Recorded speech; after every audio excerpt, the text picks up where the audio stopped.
In the Demon King's castle study hall, the current Demon Lord, Bashubaza, is doing his best to retain his title as the Academy's greatest genius.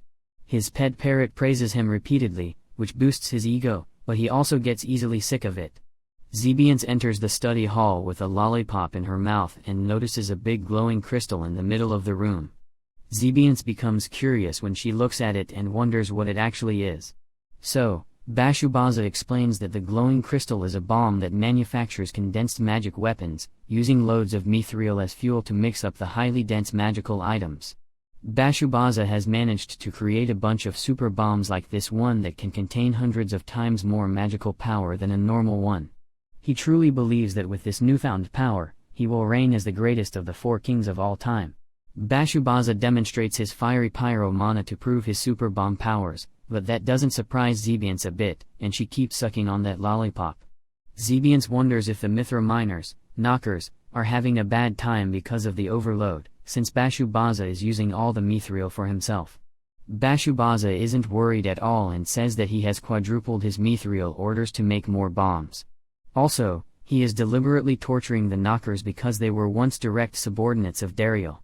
Zebiance smiles because nothing went according to Bashubaza's wicked plans since the mithril mine has been stolen and occupied by humans already. Bashubaza falls to his knees as he can't believe what he just heard, but the situation is getting worse for him.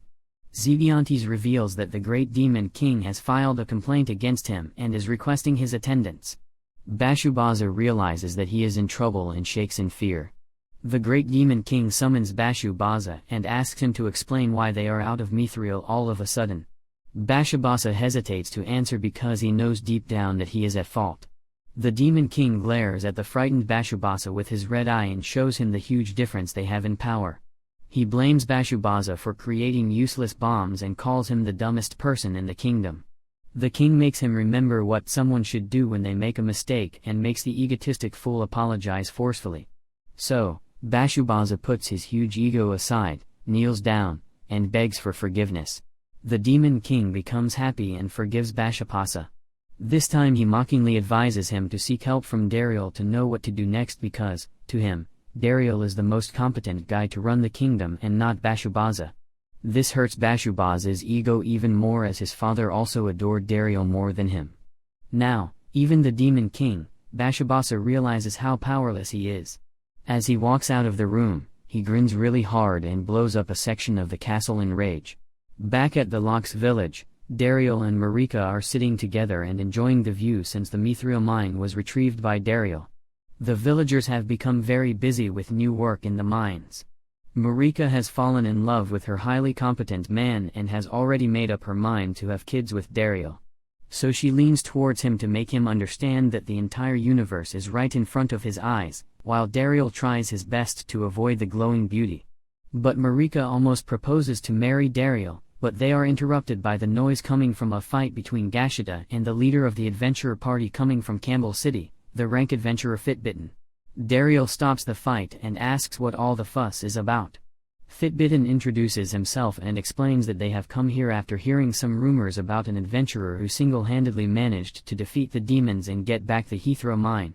But when he notices that Gashita and Dario are just some low D rank adventurers, he thinks they must have used some trick to retrieve the mine from the demons and it must be a fluke. As Dariel is only a D rank adventurer, Fitbit 10 mocks Dariel and Gashita, thinking they are bunches of losers, and announces that he will be taking charge of the mithril mine. He even calls Geshita a dog and tells Dariel to put a leash on him. This pisses Dariel off, and he defends Gashita by calling Fitbin a coward to defend his big brother.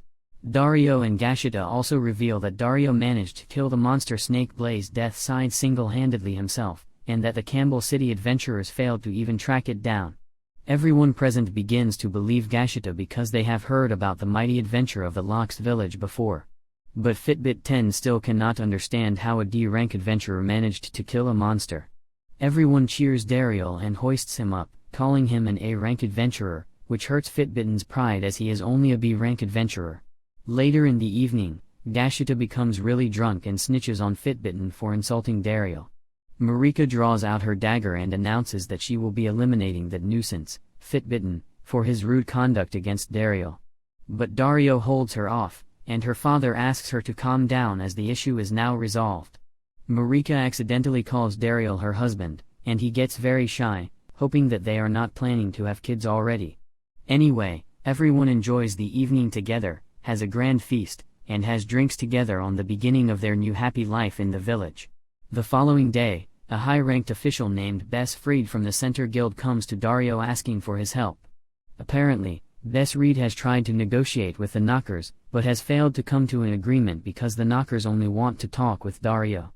Dario explains that the Knockers were oppressed by the Demon Lord, which is why they don't have faith in any strangers currently. Bess Fried wonders why the Knockers decide to trust Dario. Isn't he also a stranger? Dario must come up with an excuse quickly, and he does.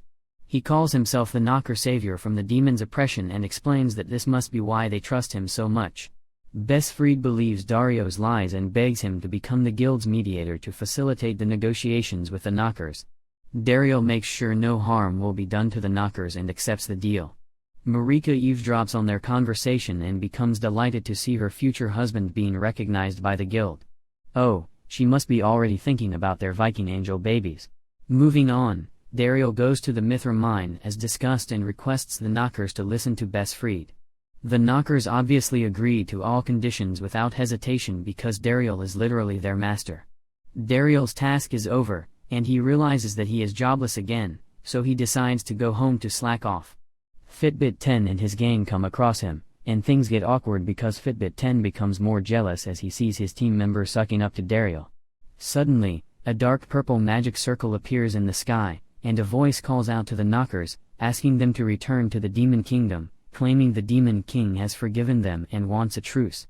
Dario immediately recognizes the voice, while everyone else wonders what's going on.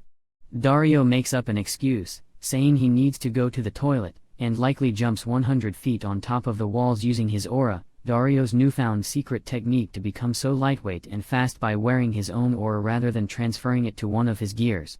He runs swiftly in the woods and locates a handful of demon soldiers alongside his old friend, Rosette. The soldiers become aware of Dario and attack him, but Rosette stops them as he doesn't want anyone to get hurt for no reason, thinking it's just an adventurer. Rosette uses his hydro magic against Dario, well without any attack intent, and asks him to retreat politely. But Dario refuses to leave and instead reveals his identity. When Rosette sees Dario's face, he rushes to hug him and sobs as he was worried about him for so long. Both friends go to a quiet place near a lake to learn more about the situation. Rosette overthinks and blames himself, thinking he must have insulted Dario mistakenly, which made him leave the kingdom. Dario realizes that his friend was always an overthinker and assures it wasn't his fault.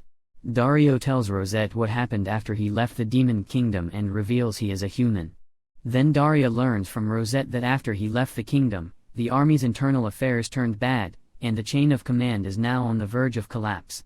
Bashubaza is venting his anger wherever he goes, and everyone, including the Demon King, has become extremely frustrated. So everything is in chaos in the Demon Kingdom. However, Rosette isn't here to take back the mines but to make a truce with the Knockers from their past actions because the Demi-Fiends are the framework of the Demon King's army. Rosette asks Dario if he is ever coming back to the Demon King's army, but Dario is a human, and even if he could, he'd get personally kicked out by the top brass, the 4 demon lords of the kingdom. According to Rosette, one of the top brass, Lady Joyous, desires his return and is always looking for him. So Rosette requests again for Dario to come back, but Dario doesn't want to come back because he has finally found a true family here. After being exiled from the kingdom and losing his way, he met Marika in the woods and rescued her from a monster. She welcomed him into her heart and took him to her village. Marika's father, the guild master, and also the villagers gave him a chance at a better life, so he wants to return the favor by working hard for them. However, Rosette is not amused by Dario's answer and launches an aerial attack on him, believing that it will knock him out so it would be easy to take him back to the Demon Kingdom. But Dario easily breaks Rosette's spell using his sword and tells him a better way to resolve this mithril issue. Dario brings Rosette to the village to sell him mithril. He meets up with Bess Fried and lets him know about the situation. Bess Fried chokes on his coffee after learning that they would be trading mithril with their archenemies, the demons. Dario calms him down, assuring him that it will be fine. Besfried wants to monopolize mithril, but Dariel tells him that this would be a bad idea because for the demons, a shortage of mithril is a severe issue.